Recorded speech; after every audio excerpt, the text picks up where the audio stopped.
जंगली कैदियों ने कैद खाने में नंगा नाच मचा दिया था जब उनको जिंदगी में पहली बार ज्योमेट्री बॉक्स मिला। इनको समझ नहीं आया कि इसका करना क्या है। उसमें से प्रकार निकाल के बोतल के ढक्कन में छेद कर रहे हैं, फिर उसके अंदर से पानी पी रहे हैं।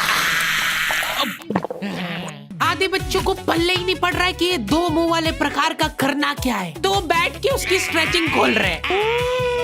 कुछ गांव के लौंडों ने मिलके तो हथियार वगैरह बना लिए थे। ये देख, ये अपने को यहाँ से हुक पकड़ना है, उसके बाद तुम जैसे खींच के इसको छोड़। हाँ, हमारे स्कूल में आसपास के गांव से भी बच्चे आते थे। मेरे को बहुत बढ़िया लगते यार ये बच्चे। इनको तुम इनके बैग से ही पहचान सकते हो कि ये तो गांव से, क्योंकि इनके बैग की सबसे आगे वाली जेब में से हमेशा तेल टपकता रहता है। ये लोग लंच के नाम पे एक अचार की चीर और 3 पराठे भर के लाते थे स्टील के डब्बे में, जो रोज लीक कर रहा है। और ये लोग रोज अचार कैसे खा ले रहे हैं। ये लोग स्कूल की बस में ही आते थे, जिसका ड्राइवर था अब्दुल और कंडक्टर रफीक। अब्दुल और रफीक मिलके बसें ड्रिफ्ट करवा देते थे। जान दो, चलो उतर जाओ, आ गया स्कूल। रफीक की स्पेशलिटी थी कि जहाँ से बस निकल ही नहीं सकती वहाँ से भी निकलवा देता था। हाँ, आंदो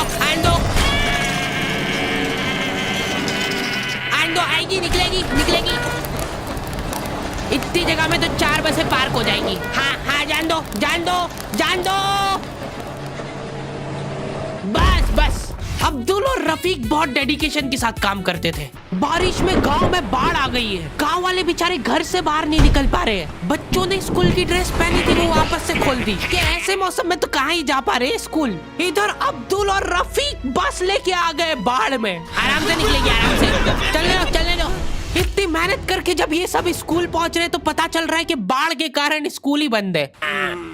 मेरे को बहुत पसंद है ये बच्चे, क्योंकि ये पढ़ाई को ज्यादा सीरियसली लेते ही नहीं है। ये लोग सारे सब्जेक्ट की एक ही कॉपी बना रहे हैं। टीचर ने कवर चढ़ाने का बोला तो न्यूज़पेपर में लपेट के लिया रहे कॉपी को। ये लो, चाय के कप के निशान दिख रहे यार उस पे। बेटा पेपर तो ढंग का लपेट के लाते। 120 पन्ने की कॉपी में 5 पार्टीशन कर रखे इन्होंने अलग अलग सब्जेक्ट के, और उसमें भी छोटा लिख रहे ताकि कॉपी नहीं भराए। और ऐसा नहीं है कि इनके पास पैसे नहीं है कॉपी लाने के। इनके गांव में इनकी इतनी जमीन है ना कि ये लोग जमीन बेच के अक्खा स्कूल खरीद सकते हैं। वो अलग बात है कि इनको इनकी जमीन का हिस्सा अभी तक मिला नहीं है, क्योंकि चाचा और पापा के बीच में घनघोर मनमुटाव है। दोनों को ऐसा लगता है कि इसने मेरे को धोखा दिया है। धोखेबाज, साथ में मत बोल। देख, मैं यहाँ पे फालतू बात करने नहीं आया हूँ। बात एकदम क्लियर है, मेरे को मिलनी चाहिए पूरी प्रॉपर्टी। अच्छा ठीक है, सबसे पहले तो तू औकात में रहे। तू रहे औकात में। अरे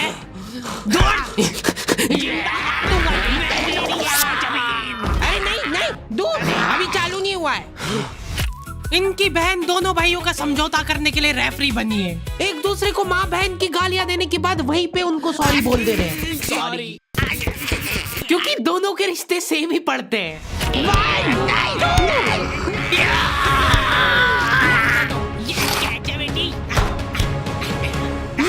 जीत गया। ये देख कोर्ट कचहरी में मिलेंगे अब। तो अभी तक वो केस चल रहा है और वो चलता ही रहेगा जब तक पापा या चाचा में से कोई मर नहीं जाता। हमारी क्लास के बच्चे बहुत बतौकड़े थे। इनके मुंह का थूक खत्म हो जाता था बोल के। अरे देखो, मैंने व्हाट्सएप स्टेटस डाला था उसका हाथ पकड़ के। अब उसको ऐसा लगा कि मेरा स्टेटस सबको दिखता है, पर मैंने सेटिंग्स में जाके स्टेटस सिर्फ उसको विजिबल कर रखा था। लॉन्डो से कुछ भी शेयर करना बहुत रिस्की काम होता है। मेरे को तो अच्छी लगती है यार कंचन। तुमने सिर्फ बोला है कि ये अच्छी लगती है, इधर लॉन्डो ने अफवाह फैलानी चालू कर दी। सर, उसको आंख उठा के मत देखना, भाई की बंदी है। जब भी वो पास से निकल रही है मत करो यार ये हरकत। वो इंटरेस्टेड होगी भी तो भाग जाएगी तुम्हारी हरकतों की वजह से। इतनी ज्यादा बकलोली सहन करने के बाद हमारे क्लास टीचर ने सोचा कि इनका सेटिंग अरेंजमेंट चेंज कर देते हैं। एक लड़का और एक लड़की बैठाएंगे, फिर देखते कैसे बात करते हैं ये। मेरे दोस्तों के पास जो लड़कियां बैठी वो बीच में बैग रख ले रही है ताकि गलती से भी ये दरिंदा उससे टच नहीं हो जाए। इनका तो फिर भी ठीक था, मेरी किस्मत तो बिल्कुल ही घटिया थी। जब तक मेरा नंबर आया लड़कियां ही खत्म हो गई हमारी क्लास की। अच्छा ठीक है, तुम अकेले बैठ जाओ।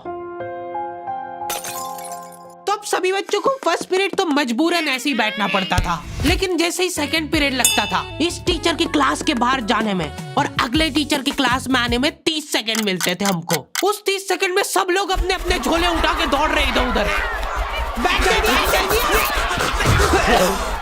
जैसे ही अगला टीचर क्लास में आया, बेटा तुम सब हाफ क्यों रहे हो, तो सेकंड पीरियड में सब अपने दोस्तों के पास पहुंच जाते थे। लेकिन लड़कियों को उतनी भी सब्र नहीं है, उनको फर्स्ट पीरियड में भी बात करना है। व्हाट्सएप स्टेटस जो था वो सिर्फ उसको दिखा। क्लास के इस कोने से उस कोने तक इशारों में बातें हो रही है इनकी। लिप सिंक पढ़ ले रही है लड़कियां इतनी दूर से। या लौंडो को चिल्ला चिल्ला के बताने के बाद भी समझ नहीं आती आधी चीजें। अरे तो तुम इसकी कॉपी नानी के यहाँ क्यों लेके गए थे? सर वो मेरे को लगा मैं वहां जाके पढ़ाई करूंगा। इनसे घर में, स्कूल में, कोचिंग में कई पढ़ाई नहीं हो रही है और 4 दिन के लिए कहीं घूमने जा रहे तो उसमें बैग में कॉपियां भर ले रहे कि अब होगी पढ़ाई। वो भी दूसरे की कॉपी मांग के ले जा रहे हैं। वहां जाके सिर्फ कॉपी निकाल के सामने रख दी सबके, ताकि नानी के घर पे तुम्हारा एकदम रोला जम जाए कि लड़का दुनिया इधर से उधर हो जाए पर पढ़ाई नहीं छोड़ता है। लड़का दूसरे की कॉपी मांग के लाया है अपनी कॉपी कंप्लीट करने के लिए, जबकि स्कूल डेली जा रहा है अपना लड़का, फिर भी कॉपी इनकम्प्लीट रह जा रही है। और बात ये कि वहां जाके भी इनसे कॉपी कंप्लीट हुई नहीं है, उल्टा हुआ निकाल के रख दी थी और भूल के आ गए कॉपी। और तुम्हारी लीव तो 3 दिन की थी, तुम 5 दिन बाद क्यों आए मुंह उठा के? सर हम लोग तीसरे दिन पे निकल गए थे वहां से और हम जैसे ही ऑटो रिक्शा में बैठे नानी जी ने रोना चालू कर दिया। अब जैसे जैसे ऑटो दूर जा रहा था मेरी नानी जी जोर से रोने लग रहे थे।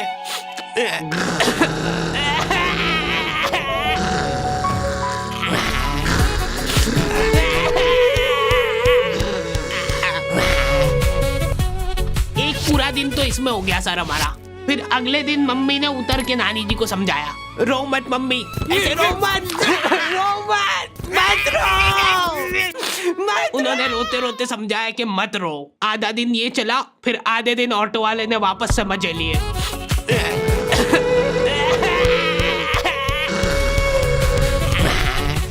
बहुत हरामखोर टाइप बच्चे आते थे हमारे स्कूल में। हमारी क्लास के कुछ बच्चों को जने क्या चुल मची कि स्कूल में फोन ले जाते हैं और वॉशरूम में जाके वो फोन में गाने चला के झुंड बना के नाच रहे हैं।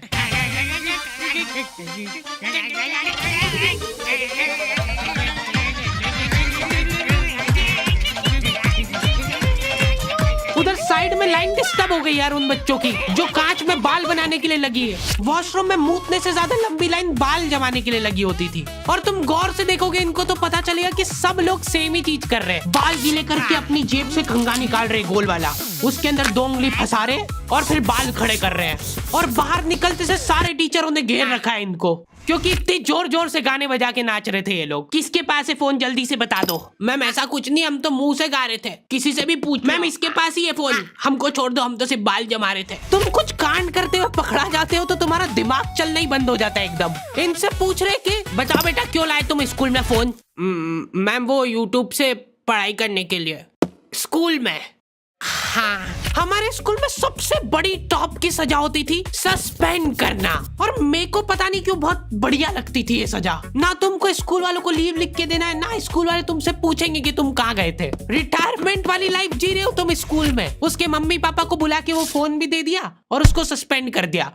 अब वो बच्चा घर पे बैठ के आराम से फोन चलाता है और अपना जीवन खुशी खुशी बिताता है। उसके घर में सिर्फ 2 ही रिटायर्ड लोग हैं, एक उसके दादाजी और दूसरा वो।